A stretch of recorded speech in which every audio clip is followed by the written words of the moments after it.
Welcome to Talent Tech Today, a video blog hosted by our company, TalentRise, a talent consulting and executive search firm based in Chicago. My name is Carl Kutsmode, and I lead the talent and technology consulting practice at TalentRise.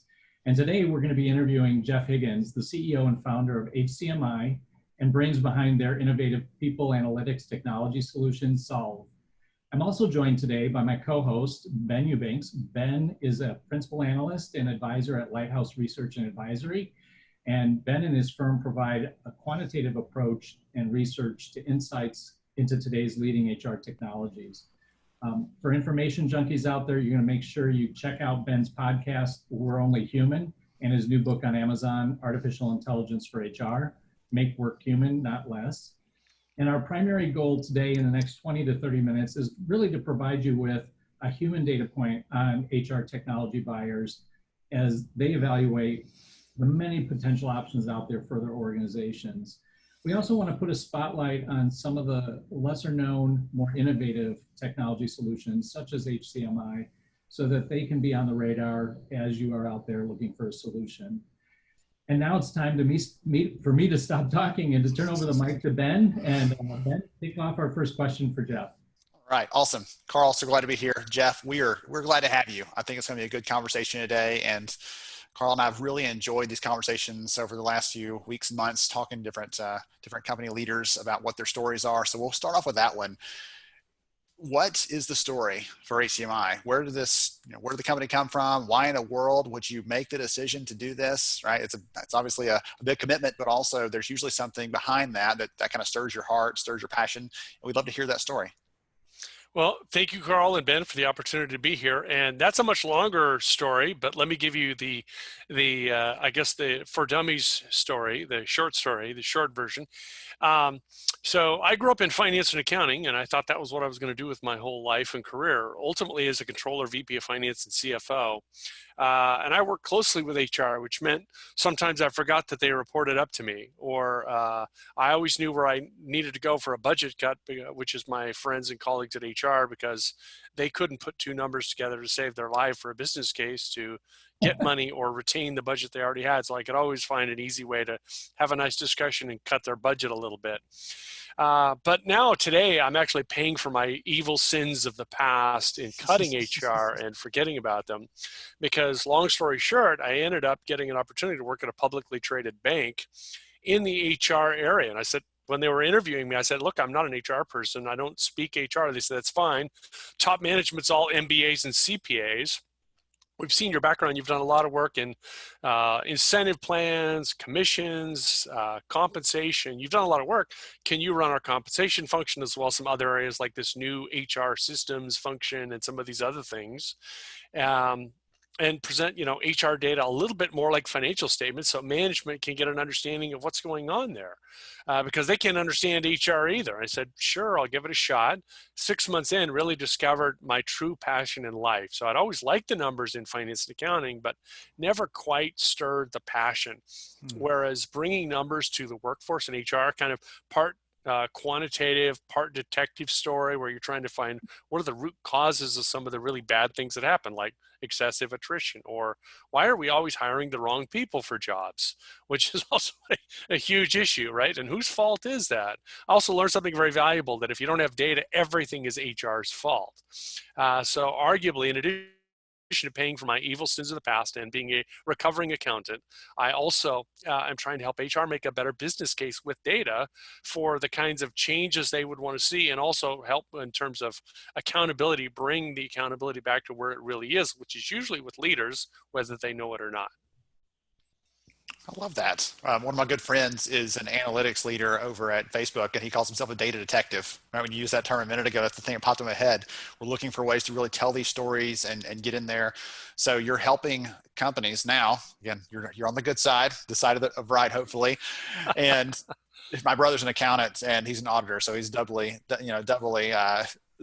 tough to deal with, I think. But that's I love the background and I love the story there, because you've had the experience, you've seen what this is like, but you've also been in the position of, I'm trying to do this from a company perspective. We're just trying to, make a profit. We're trying to serve our customers, trying to do the right things here.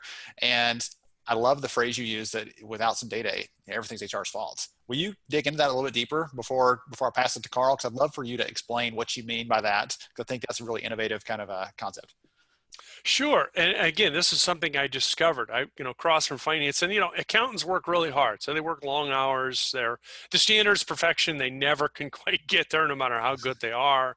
So it's a challenging life. But at the end of the day, if your accounts are reconciled, your reports are done, your financials and books are closed, you can go home. And you have, if not total control, you have some control over your work life. And again, you're always asked to do a lot with not a lot. But in HR, what I discovered when I crossed over there, I'd come in every morning and HR would be fighting a new fire in some part of the business that didn't exist yesterday.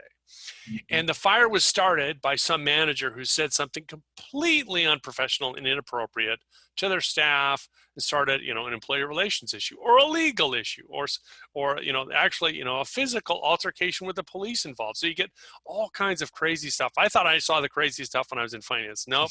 HR sees really crazy stuff. And so what I learned is that HR actually doesn't create a lot of their own workload. It's created elsewhere in the business by things that managers do either really badly or, more often the case, things that they should be doing that they don't because they don't know any better. So most managers, I would jokingly say, think they know HR better than HR does. Most managers think they're a better scout for talent than anyone in the recruiting or talent acquisition or HR space is. Most managers think they know how to communicate well to their employees, even if they never communicate to their employees. So you have all these issues and battles that HR is trying to fight, part educational, part accountability. And I would argue that data is the key lubricant to solve many of these problems, because if you can't measure it, you can't manage it, and it means you can't fix it. So it's always going to be just a finger pointing where HR is saying, you all don't understand how this needs to be done properly. And by the way, I was this guy and the other, I'd be like finance saying, no, you HR, warm and fuzzy hugs and kisses doesn't pay the bills and keep the lights on in the shop. You guys need to learn to speak more of our business language. And in fact, that's what I do. I actually teach HR how to speak language of business by making a good business case for making smarter talent decisions, basically by measuring HR and linking it to financial impact, linking it to dollars and cents. Because business leaders can go from clueless and I just don't understand what you're talking to about. If you tell them that, this turnover problem means we're going to miss our targets for the year, and they're going to say, what do you mean? I don't understand, HR. You just need to do your job better. You say, well, no, we're going to lose $10 million this year because we can't recruit and train the right people. Oh, why didn't you say that before? All of a sudden their eyes open up. They're like, wake up. What, now I understand. This is a $10 million. You just told me we have a $10 million hole. Yes, we have a $10 million hole. But usually HR tries to use the HR language, yes, and there's a miscommunication. You're speaking, but not quite connecting. Jeff, you brought up a good point on the common language of data. What are some of the different data points that your solution solves for? I love the name of the product, Solve. So tell us a little bit more about that. Yeah, so a whole other story about how it came to be named Solve, and there were a lot of other names that were not very nice to be discussed that we thought of. But yeah, because essentially we're trying to solve analytics issues for an organization, really difficult questions, persistent problems that have been there for years, sometimes decades, and oftentimes management just goes, oh, those are normal. Well, is 100% turnover in retail organizations, that might be normal, but is it good? No. Could you do better? Oh, you could do a whole lot better. What's best in class? Oh, 25%. Wouldn't that be a lot easier to do? Yeah. What if everyone you hired was a high performer or a budding superstar? So your rate of superstars and people who deliver great service, delight customers, and stay longer is 3 times what it used to be. Would that be good? And managers usually going, yeah, it would. You can achieve that with analytics. So basically what we do is we take all this data. Another point to note is, like customer analytics, companies pay huge amounts of money to do analysis on potential customers so that they can market to them, advertise to them, et cetera, et cetera. But most organizations are quite literally have the opposite problem. They are drowning in employee and contingent labor data. They have so much data, it's stored in all these disparate systems. The real problem they have is management CEOs saying, we need to turn this data into an asset. We have all this data, we're spending all this money to store it and keep it secure. We should be able to use it to make better decisions about the organization, to which HR says, yeah, but they don't know how. So we standardize and integrate what we call a data integration blueprint to bring all that data together through standards and cleanse it so that when you pour it in, you get something really sensible out. Because most organizations, in fact, we have a joke. Because in accounting and finance, CFOs and CEOs actually have to sign their life away every quarter when they sign the financial statements and attest to the accuracy of them.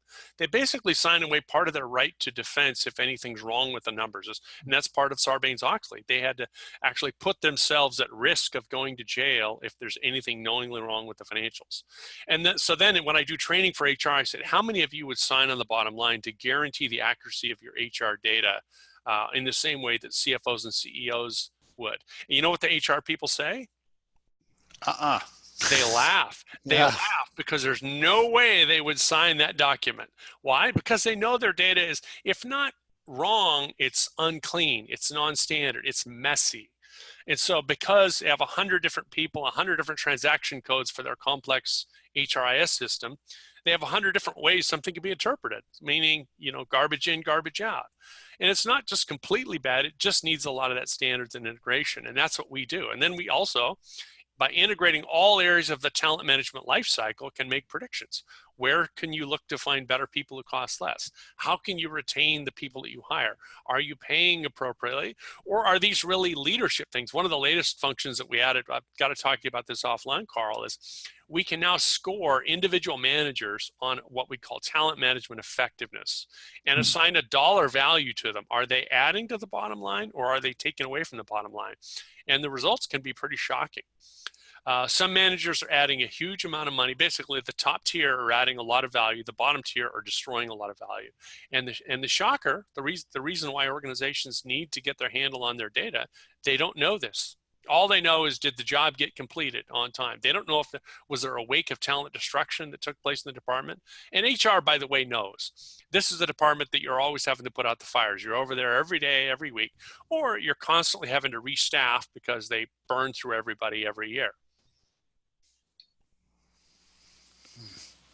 So say HR has, I don't know if you agree with this, but when I was an HR professional, I had all the stories, but I rarely had the actual data to back up those kind of things. Like I think that person, I've got the feeling that that's not working out right over there, or that manager's got an issue, but I rarely had the data to go and say, okay, I know you think this person is performing, but look at what's actually happening here, right? Look at what the cost is. Look at how many they've turned over on their team. Like, it's not just well, we'll put up with it, but here's the actual hard cost. I think that's pretty exciting to see if you're doing that. But that was one of the things I saw. Like, we swapped out, like, if I don't have the data, I'll at least have this anecdotes and things like that. But that's hard to get someone to buy into that from an executive level, saying, I feel it and I have this one example, but there's not some hard data behind it. Well, I'll add to that, Ben. What I see often is they only look at one or two data points, and they're not triangulating, to Jeff's point, the financial impact data point on those decisions that they've made or on the data that they've got historically. So being able to cross-reference and look at things will allow you to get at this kind of a metric for measuring, as you said, leadership effectiveness. I think you also did the ability to measure quality of hire, which is really important for recruitment, and also a mystery for most recruiting organizations. That's one of the. Yeah, in fact, let's talk about quality of hire for a second. So that's sort of that's nirvana from a recruiting and talent acquisition standpoint, because what is HR most measured and most held accountable to from a talent standpoint when it comes to recruiting? Time to fill and cost per hire, right? Which, if you really try to optimize that metric, that means butts and seats real cheap. And is that going to get you great quality of hire? Actually, it's going to get you the opposite, because it means we don't have time to look for the right person. We just need to get a butt in that seat because management's screaming that they need somebody, they need that position filled. And then, of course, whose fault is it when it doesn't work out? Remember what I said earlier. If you don't have data, it's HR's fault, definitively. Even if HR, talent acquisition, sent them 4 amazing candidates and a 5th that was kind of iffy. Well, the hiring manager fell in love with the person who was kind of iffy. And sure enough, HR was right. They didn't work out, and it's HR's fault because HR wasn't able to influence the hiring manager enough to choose one of the other 4. So the HR went in with an 80% chance of success and still lost the game because they couldn't influence them. Well, if you have data and you could show, by the way, hiring manager, of the last 10 people you hired, 9 of the 10 were actually very bad hires that didn't last long. Did you know that recruiter sitting in front of you right now in the chair actually has a 70% kind of thumbs up accuracy rate at getting great hires? So who are you going to listen to next time you fall in love with somebody and you're thinking you want to hire them? You're going to listen to that recruiter, aren't you? Because I hate to say it, based on the data, you're a terrible talent scout. You may be a good manager, but you're just not the best talent scout. So, time to pass up that job with the Chicago Cubs as part of their talent scout system, because you're just not going to be able to pick the right winners. And from a quality of hire standpoint, there's a series of metrics, because if it was easy, everyone would already be measuring it. So you have to get it from an index, kind of that holistic perspective. Who stays longer? Who performs better? Where do they come from? What's common? Do they all drive a red car? We've got some crazy stories about some of the things that turned out to be commonalities in terms of quality of hire. But that's something that can be measured if you have good data and you put it together the right way.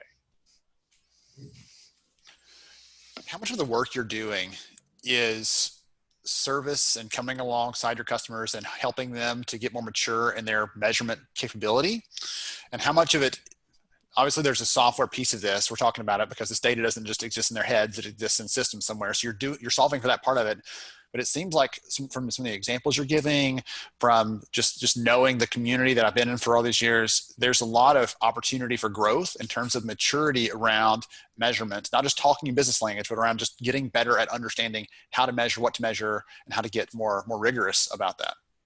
All right. Yeah. I mean, think of this like human health. Once you solve the most pervasive issues, the pain points that you've always had, you're really, are people going to now live for 500 years? No, not at all. So there's a tremendous amount of opportunity. You're really just scratching the surface. We solved the really obvious issues. Don't step off that cliff. Don't, do eat 3 meals a day, really basic stuff. So once you've solved some of the basic turnover issues and you're doing a much better job at recruiting great talent, well, the best way to recruit great talent is actually what if we could survey them or gather data before we even hire them? We have a pre-qualification process, like you're going to get a home loan, right? We could have people ready to go. Then you can fill jobs really quickly and you've got better quality of hire. But you can keep going with that because to your point, this is a dual path. Part of it's technology that's going to make assessments, assign dollar values, and predictions, and that's what Solve does. The other part of it is training HR and, more importantly, managers. So what if 75% of your managers had some of the best tips and tricks that your top 10 or 25% of managers who are in fact good talent scouts had? What if you could share, job share, shadowing, training programs for tips and tricks for success? If you could pass those on to the rest of the managers, so even if they're not great, they've got some better tools and some questions they can ask, things they can do, and they follow the right people.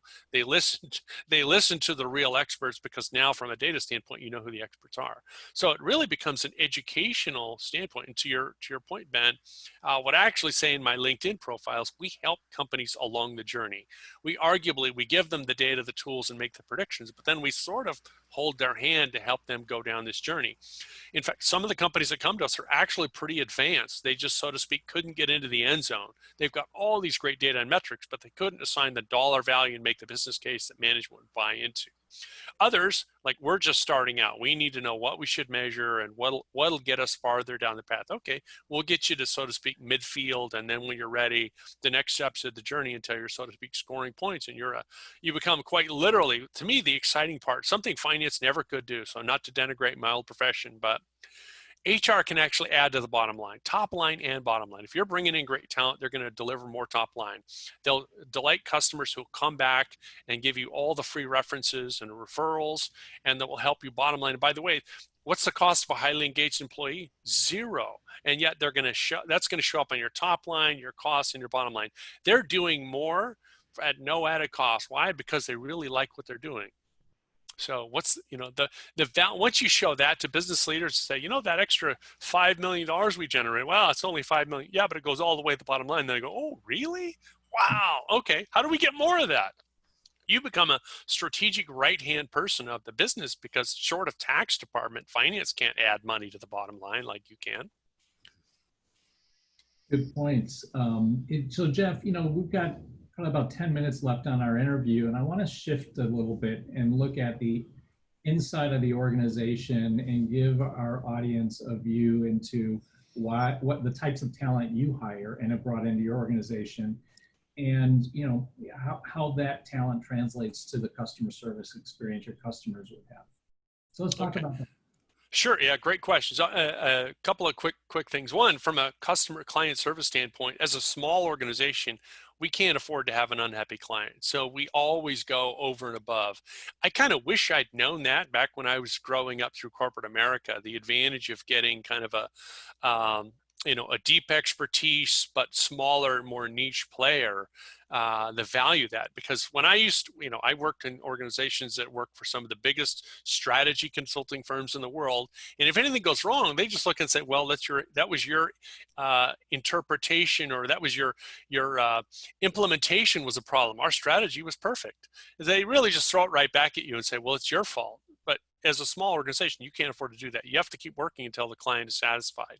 So we've had to go above and beyond scope numerous times, including guaranteeing ROI for companies that really want to do something, but need a little more reassurance, need something almost guaranteed in writing. And we've even done that.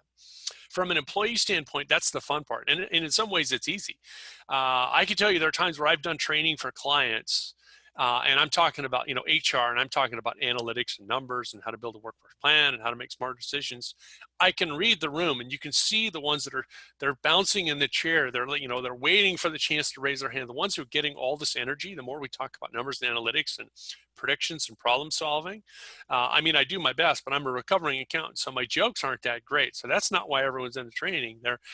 Some people are in there because they were told to be, but they're usually a subset, just a few people who get really excited about this stuff. And those are the people who we want to talk to later. When they come to us later, say, where should I go for a job? So, well, you seem really excited about this analytics area. If your company's not doing it, that might be a career option you want to choose.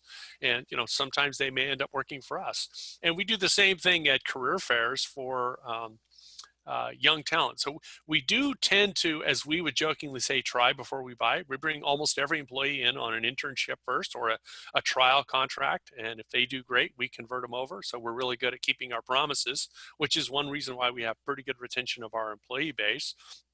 But we also grow our own talent as well, for the most part. So we hire almost exclusively at a relatively junior level, often straight out of schools or with just a little bit of experience to enable them to grow. But the biggest requirement is passion. If they're smart and passionate, they'll do great.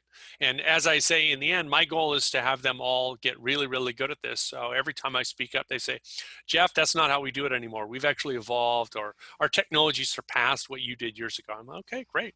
Thanks. Happy to be the dumbest person in the room. And in a strange way, that's my goal, is someday to be the dumbest person in the room, because everyone else is just so smart and good at this. That's a great summary. But don't tell my students at USC that. I have to be a smart professor for them. Well, that's one of the things that I've heard for a long time is the best people try to hire better people. Right? The ones that are mediocre try to hire ones that won't challenge them, that won't push them, that won't make them feel uncomfortable. But if you're hiring people who are better, smarter, faster than you, number one, they'll make you better, smarter, and faster, but also they'll be able to innovate in ways that otherwise you might have been limiting the organization because you just didn't know a better way to do it. So that's always fun to see the kind of things they can bring, and that's exciting for me, it's always exciting to see that in a company that's serving the HR community, because that's a great model and a great example that we should be doing that in every sort of fashion anyway. And it's fun to see someone actually living that out on that side. That's great. Thank you. On that notion of innovation, one last quick question. When you think of your competitors in this space, Jeff, what's the secret sauce of your competitive advantage compared to some of the others out there? Well, I could tell you about the ability to quantify individual managers and dollarize them. I could tell you about the ability complete basically there's a new ISO standard for how to measure and report human capital. We're the only fully compliant software that I'm aware of, even though others say they can do it. Since they don't have the actual formulas or calcs for some of the metrics, I don't see how they could. But really what it is domain expertise and passion. So other firms are technology firms, and if you push them hard and say, we're trying to measure this and this, and they'll say, okay, well, you come up with the metric and give us the data, and we'll put it out for you. So they don't take in the end, they don't take any ownership for what's going into it and therefore what's coming out. So if they don't own the input or the calc, how can they own the output and the feedback? It's really up to the organization. So we don't do that at all. We say, look, these are definitively the best metrics to use. You tell us if for some reason the title of that metric is offensive to you, we're happy to retitle it for you, but we can guarantee you that there are benchmarks for this. There are linkages to other parts of the business, like, this piece of engagement, this piece of talent acquisition data, this bit of feedback on leadership, this bit of feedback or this element of pay is really critical to attracting or retaining great talent and enabling career path. Do you build or buy? All of these things we own. We basically own what we provide, and we practice what we preach. So one of our perennial recommendations is building is cheaper than buying talent, which, not to speak ill of recruiting, because if you're growing, you still have to be hiring lots of new talent, but there are strategic places to bring them into the organization. For others, it's much better to grow your own talent. Most organizations have defaulted in the past to just hire, which has negative implications in multiple areas. And we actually do exactly what we provide in terms of recommendations for organizations. One of the things we talked about earlier is there's a range of companies that can come to your door and knock on it and ask for help. Some of them are brand new to this whole measurement journey, and they need the first steps. There are other ones who have been doing this for a while, whether in-house or they might have had a little bit of help from an external party, and now they're looking to add some more discipline around that. Is there a type of company that you're like, hey, this is who we work best with? Is it a company? Is it a size? Is it a certain type of industry? There may not be a specific one, but I'm just kind of curious, is there a commonality that, hey, if you have these things, then we're going to work with you really well. We're going to mesh with you really well and help you to solve the problems you have on the people side? Well, I'll give you my joke answer, and then I'll give you the real answer. My joke answer is, if you know enough to see through some of the shallow claims of some of the competitors and others out there, because you've already tried it and it didn't work, when they tell, oh yeah, you can do it, it's just that, it's easy. You're like, no, we've tried that and actually it didn't work. If you're one of those, you will work great with us, because we're the domain experts. We'll go deep, and if it's a problem that's never been solved before, we are up for that challenge. So we will go on it with you, and we won't stop working until we find you an answer and, so to speak, ROI and value out of it. So that's the joking answer, but it's also true. The real reason, or the broader perspective, is more around helping organizations. It's feeding our passion. It's trying to find a way to make things easier and better for organizations. So for any organization, we started out doing enterprise. Large companies was who we worked with. So 50,000, 80,000, 150,000, largest company we've ever worked with had 400,000 employees. And that was because I was known for my prior work. So that's just who we got hired by initially. But because technology and solve, so to speak, has gotten better, faster, cheaper. Yes, yeah, you heard me right. It's much faster, much quicker to implement, and we pass that on along to clients and customers. We can now serve small to medium-sized business. So we just finished implementing an organization in the Chicago area with less than 200 employees. So that's actually very exciting. And small to medium-sized businesses, they don't have a dedicated team of analytics specialists in HR who can get really good at this. They really need help, often going from the 10-yard line all the way to the goal line. And we can help them on that journey, whether they need a fractional consultant to help them with some manual work, or even put together a deck and presentation, or if they just need help from a solve standpoint. Can you bring the data together, make some predictions, give us some metrics and some guidelines that we can use as guiding stars to navigate to? They can get that too. So they can get the beginning, the intermediate, and the advanced all from us, because we really help them own own, and we take responsibility for the whole journey. And really everything in between. I would argue that today our sweet spot is probably the 1,000 to 10,000 or 12,000 person company. So they're big enough to have a lot of workforce issues and problems, but they're not big enough to necessarily have the big budget for a dedicated analytics team. So some of our clients actually have 80 people doing HR analytics and planning. So 80 people, and yet they still come to us for some pieces of their solution. Excellent. That's great. This has been a really awesome discussion, Jeff and Ben. I appreciate both of your time today, and I hope our audience finds value in what we've presented. I know one thing that I want to leave us with is, Jeff, you touched on one thing, and you got like 30 seconds to tell people what it is, and it's coming. The human capital mandate for metrics reporting. So just give us a 30 second on it, because I think that's a really important point.